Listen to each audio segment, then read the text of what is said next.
El octavo día. El libro de Vayikra nos muestra un nuevo comienzo en el cual por primera vez el pueblo de Elohim le presentaba a Elohim ofrendas según sus normas. Esta fue la primera vez que el pueblo de Elohim ofreció Mashiach a Elohim, no meramente según la necesidad de ellos, sino también en conformidad con las leyes de Yahweh, según sus normas, ¿no es cierto? Antes de aquel tiempo, algunos hombres como Jebel, Noah y Abraham presentaron ofrendas a Elohim, pero no fue hasta que los israelitas celebraron Pesach, que lo vimos en el capítulo 12 de Shemot, que se presentaron ofrendas a Elohim según sus instrucciones, específicamente fueron sus instrucciones. Hablando con propiedad, aunque el cordero de Pesaj era una ofrenda, en realidad no se le llamó ofrenda. En Vayikra, después de que fue erigido el tabernáculo, Elohim tuvo una morada sobre la tierra, desde la cual él hablaba a su pueblo. La primera categoría de las cosas que él habló tenía que ver con las ofrendas, ¿sí? Que lo vimos en los capítulos del 1 al 7 de Vayikra. Las ofrendas, las cuales el hombre necesitaba y Elohim exigía, fueron ordenadas por él mediante normas que concordaban completamente con la mente y el deseo de Elohim. Moshe debió de haber entendido el significado de estas ofrendas en cuanto al asunto de la expiación, pero es posible que haya entendido muy poco en cuanto a los detalles relacionados con las ofrendas. Pues todo esto eran grandes sombras, ¿no es cierto? En Vayikra, los israelitas empezaron a presentar ofrendas a Elohim como nunca antes lo habían hecho. Ahora las ofrendas no las ofrecía un solo individuo, sino un pueblo, una congregación. Las ofrendas no eran individuales. Ellos no las ofrecían en el lugar que quisieran. Ya no eran las cosas como eran antes, ¿no es cierto?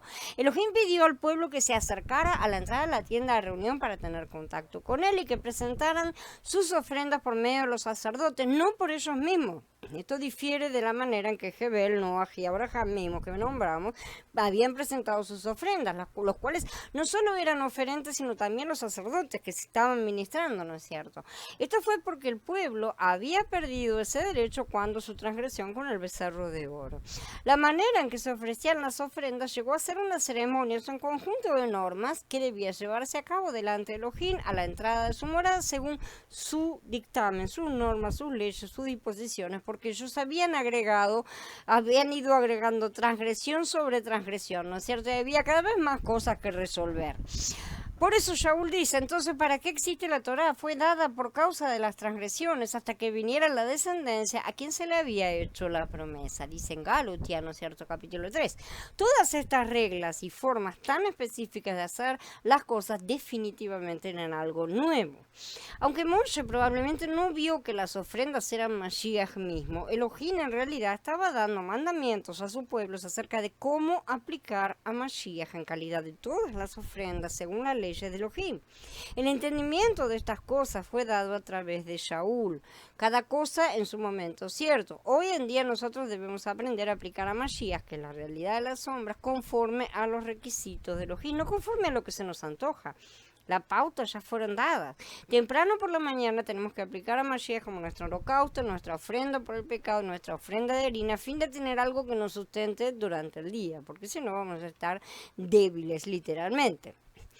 En el octavo día Moshe llamó a Aarón y a sus hijos y a los ancianos de Israel. Esto dice ya comenzando el capítulo 9.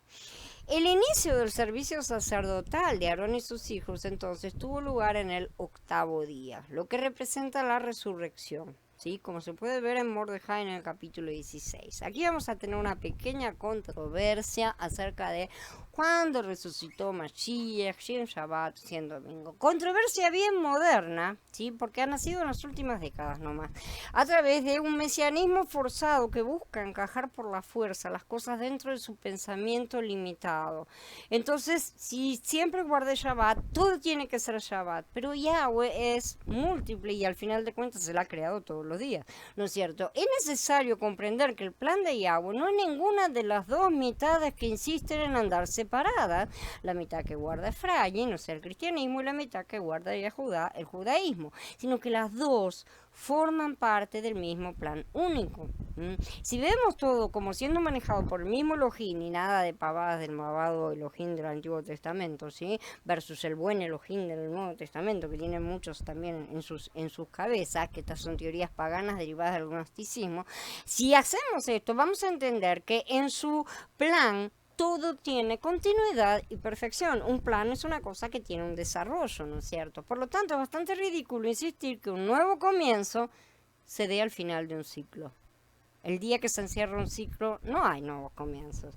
En otro momento se estudiará el asunto más a fondo, porque no lo vamos a tocar ahora. Pero el ciclo de 7 días encierra en el séptimo día, por eso dice séptimo día. No dice primer día, no, dice el séptimo día. Entonces no abre ningún ciclo. El ciclo vuelve a abrirse en el octavo día, que es nuevamente un primer día. O sea, se vuelve a contar, se le llama octavo, pero al mismo tiempo es el primero de la semana siguiente.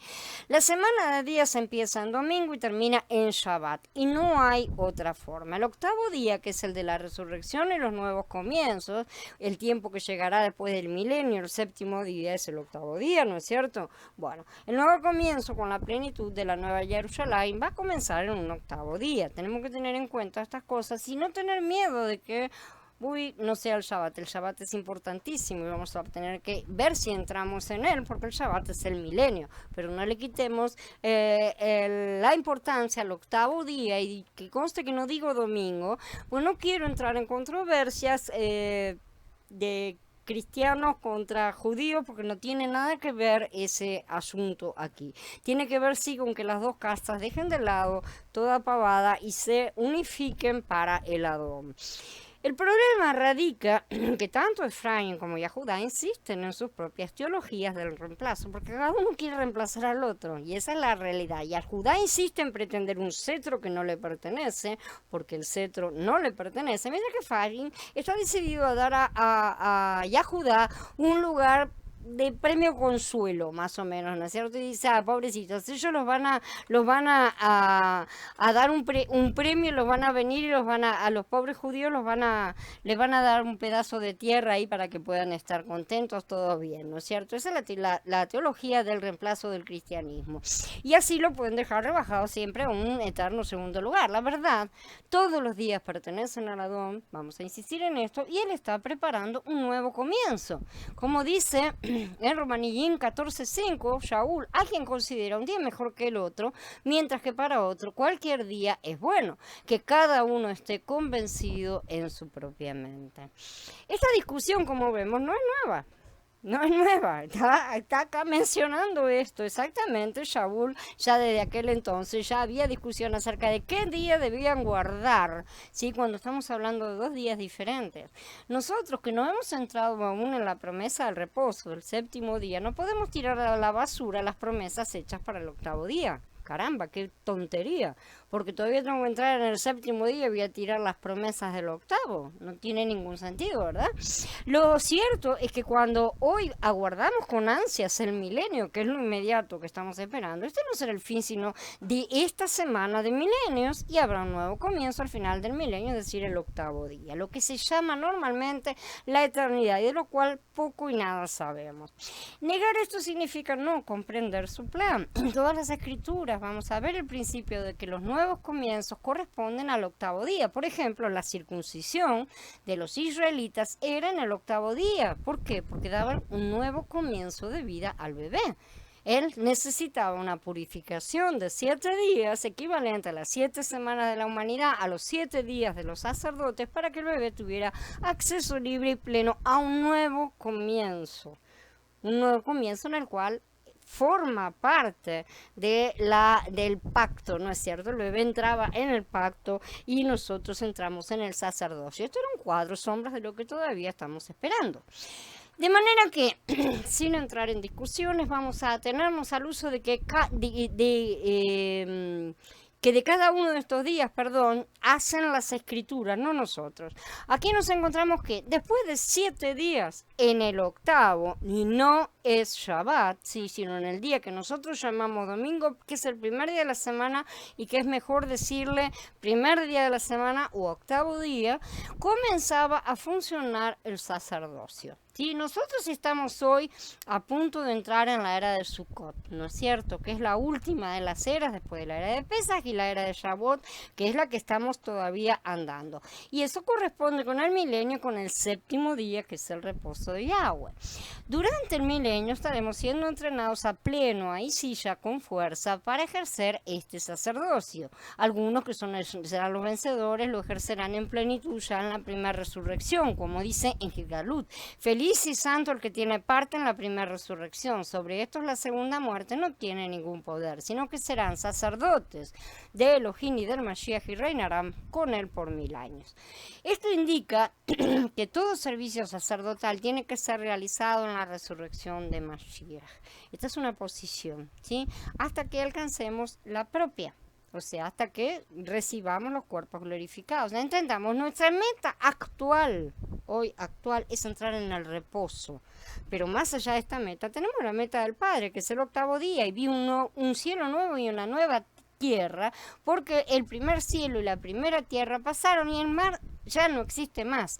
Y a la santa ciudad, la nueva Jerusalén, la vi descender del cielo de parte de Yahweh, preparada como una novia adornada para su esposo. Esto es después del milenio, cuando termina el milenio.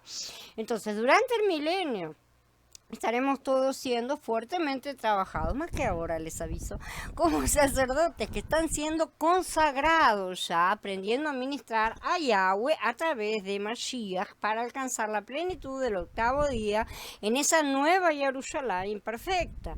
No vamos a experimentar la plenitud a menos que seamos contados entre los vencedores durante el milenio, sino que estaremos siendo entrenados. Eso no habla solo de nosotros, ¿sí? Está refiriéndose al cuerpo de Mashiach y a la restauración de todas las cosas que es la creación. En Vayikra 9.1, entonces, este octavo día se refiere al día después de los 7 días que duraba la consagración de Aarón y de sus hijos. En cada uno de esos 7 días, Aarón y sus hijos tenían que observar el mismo procedimiento. Pero en el octavo día, el día después de ese periodo de consagración, ellos experimentaron un nuevo comienzo. Por lo tanto, el octavo día implica tanto un nuevo comienzo como el fin de la vejez, o sea, el fin de la vieja creación y del viejo hombre. Como sacerdotes de Elohim, nuestro sacerdocio, nuestro servicio sacerdotal tiene que ser realizado en resurrección. Por supuesto, no en la nuestra aún, repetimos, sino en la resurrección de Mashiach durante el milenio. Nosotros todavía estamos bajo promesa. En cuanto a esto, la vida natural, el viejo hombre y la carne no tienen cabida alguna. Por eso ya hoy, antes de entrar en la era de Sukkot, Él está levantando a los suyos, a los que lo escuchan y lo obedecen, porque durante el tiempo de reposo nosotros estaremos quietos y Él trabajará en nosotros esta vez bien de verdad. Esta vez va a ser una cosa que hasta ahora no ha sucedido. Esa será la obra del séptimo día de 1000 años. Sin embargo, lamentablemente en nuestra actual vida de congregación hay muchas cosas naturales, hay mucha vejez, hay mucha muerte. Esto mejorará sin duda cuando entremos en el milenio, inclusive para las naciones que en ese tiempo aprenderán justicia, se dice, ¿no es cierto? Durante el séptimo día nuestra meta estará en alcanzar el octavo día. No será estar en el reposo, ya estaremos, será alcanzar el octavo día.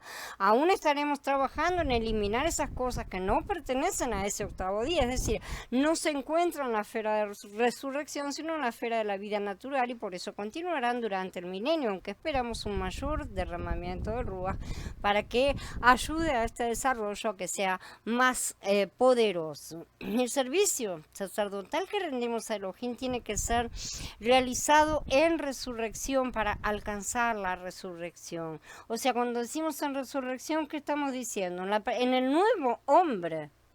Esa es la semilla de resurrección que tenemos en nuestro interior, donde vamos a resucitar en el nuevo hombre, ¿sí?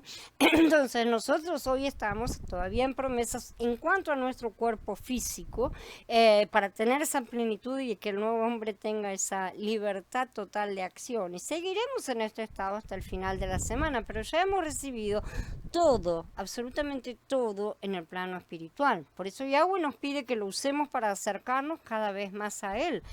Él desea ver cuál es nuestra disposición de esforzarnos por acercarnos a Él, de buscarlo, de desearlo realmente. Él desea que nosotros hagamos crecer a Mashiach y sus dones en nuestro interior, porque de eso dependerá, en primer lugar, nuestro galardón, cosa que muchos olvidan. Entrar en el reino, ¿no es cierto?, es eso, que es el milenio. Y que todos los que crezcan durante el milenio estén preparados para atravesar el juicio con obras que no ardan. Ciertamente, que eso es lo que se dice. La realidad de la resurrección es Mashiach como Ruach vivificante, como dice Corintim Aleph en el capítulo 15. Todo cuanto hagamos en el Ruach es hecho en el octavo día. Ya estamos en la resurrección, porque Él es la garantía de eso, ¿sí? Estamos en el plano espiritual y no en el plano material de la carne. Así que todo cuanto hagamos fuera del Ruach, al contrario, nuestra vida natural, nuestra mente, nuestra parte emotiva, natural, no es hecho en el octavo día, no está hecho en resurrección y va a arder. En un momento alcanzaremos, de hecho, ese octavo día, ciertamente. No es algo simplemente simbólico, ¿sí? Sino que al contrario tiene que ser nuestra meta. Yo espero que todos los santos, inclusive los recién salvos, reciban estas palabras en cuanto a llevar a cabo el servicio sacerdotal en el octavo día. Es decir, en pocas palabras, como si ya estuviéramos en la plenitud. Por supuesto, esto ahora requiere de nuestro sacrificio diario. Como dice Shaul, golpeo mi cuerpo y lo pongo en servidumbre. Este es el sacrificio que somos llamados a hacer. Esto es lo que requiere cargar nuestro madero cada día. Cuando queramos mostrarle amor, mostrarle amor a cierta persona, debemos considerar si ese amor emana de nuestro ruach o de nuestras emociones naturales. Eso lo tenemos que estar evaluando. Nuestras emociones naturales limitan el amor espiritual, que es mucho más grande que el amor natural. Con el amor natural solo podemos amar a los que nos caen bien, pero no podemos tener trato con los que no. Pero Mashiach tiene trato con todos, y en el cuerpo todos debemos tratarnos unos a otros con ese mismo amor, con ese. Esto solo podemos alcanzarlo con el amor de Mashiach. Si el amor que sentimos por alguien tiene que ver con nuestros gustos naturales, con el hecho de sentir que nos cae bien la persona, esta sí, la otra no, es posible que a causa de ese amor natural le demos a unos un trato preferencial por encima de otros. Esto es miel, sabemos, y la miel termina por fermentar y tener el mismo efecto que la levadura. Así que esto significa que a los ojos de Elohim el amor natural es tan negativo como el odio natural. A menudo el Ador nos exige que amemos a alguien que no somos capaces de amar en nuestra vida natural ni con nuestro afecto natural, ¿no es cierto? La única forma de amar a esa persona es hacerlo con un amor que no es natural, un amor que nos viene en el paquete con todo el resto de los dones, un amor que está en resurrección. Todo nuestro servicio debe ser realizado en el Ruach en resurrección.